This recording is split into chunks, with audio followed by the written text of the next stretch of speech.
Sejam todos bem-vindos à terceira aula do curso de Introdução ao Estudo de Direito.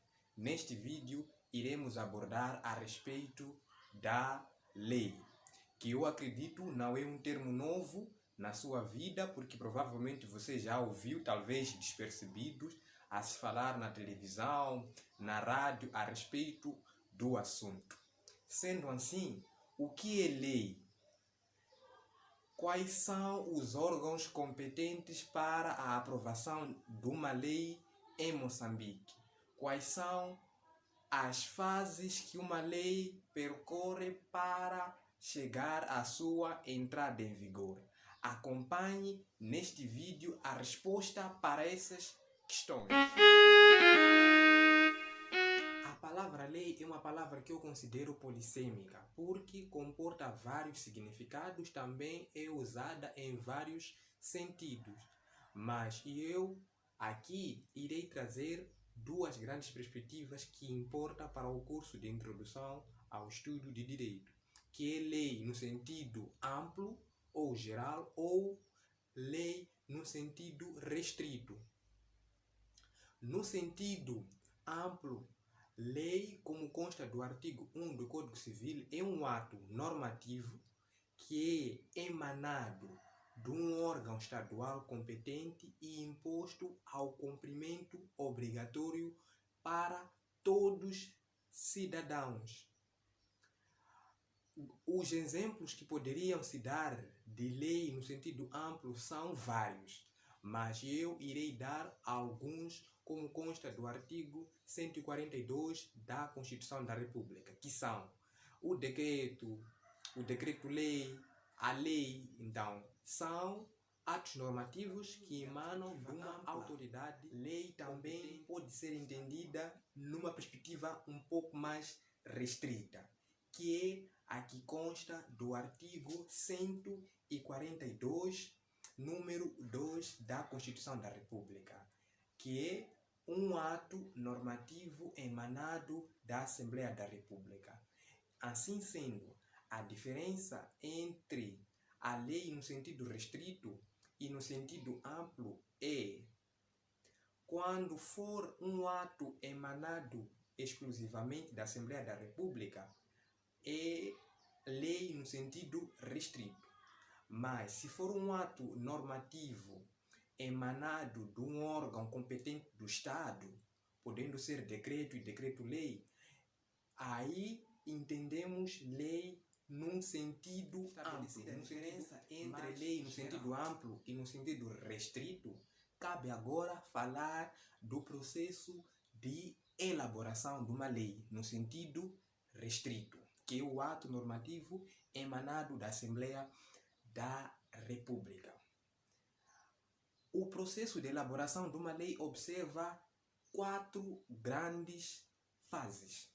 A primeira fase é a fase da formação da lei, a segunda fase é a fase da promulgação da lei, a terceira da publicação e a quarta, a fase da entrada em vigor. Comecemos nesta senda por abordar a respeito da primeira fase, que é a fase da formação da lei.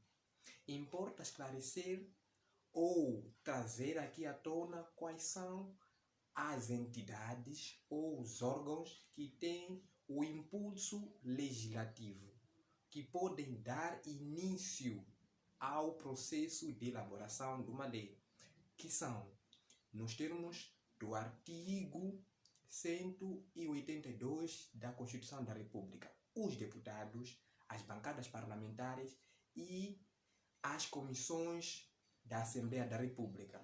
Para além deles, temos também o governo e o presidente da República.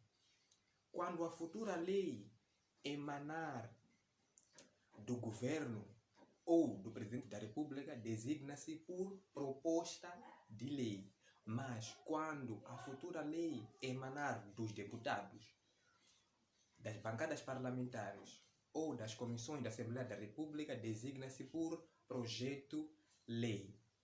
O processo de elaboração da lei é um bocado complexo e extenso, mas eu trarei aqui de forma resumida alguns passos que são fundamentais no processo de elaboração de uma lei, que estão previstos, sobretudo, a partir do artigo 120 do Regimento da Assembleia da República. A proposta de lei ou o projeto-lei é apresentado ao Presidente da Assembleia da República, que tem a competência de, em função da matéria que versa a proposta ou projeto-lei, enviar à comissão específica daquela lei. Por quê? A Assembleia da República é composta por 3 principais órgãos. Temos as comissões de trabalho específica, que são várias comissões. Temos a comissão de segurança, a comissão de saúde, a comissão de educação. Para além das comissões de trabalho, temos a comissão permanente e, por último, temos o plenário. Então, a futura lei é enviada ao Presidente da Assembleia da República, que tem a competência ou a missão de analisar em função da matéria e remeter à comissão específica da lei. Por exemplo, se for uma lei que trata de uma matéria respeitante à educação, naturalmente que essa futura lei é enviada à comissão que lida com a mesma matéria, que é a Comissão de Educação. Enviada à comissão, esta comissão analisa a futura lei e emite um parecer. Depois da emissão do parecer, a futura lei, neste caso, é levada à discussão na Assembleia da República, concretamente no plenário, onde vai se analisar em termos gerais da lei, que é uma análise mais genérica. Vai-se analisar os princípios genéricos da lei, que é a discussão na generalidade da lei. Feita essa discussão na generalidade, vai-se para a fase de votação, onde os deputados individualmente vão votar. Passada a fase de votação, vai-se para a fase da apreciação específica, onde serão analisados artigo por artigo, número por número, a linha por a linha da futura lei. A apreciação na especialidade é feita pela comissão de trabalho específica daquela lei. Depois da apreciação da especialidade, faz uma votação. Depois da votação, a lei vai para a plenária, para que se faça a votação. Votada a lei, vai-se agora para uma segunda fase da elaboração. Segunda fase do processo de elaboração da lei, que é a fase da promulgação, que se verifica depois da Assembleia da República aprovar a futura lei. O Presidente da República, recebida a futura lei pela Assembleia da República, tem 3 principais decisões a tomar.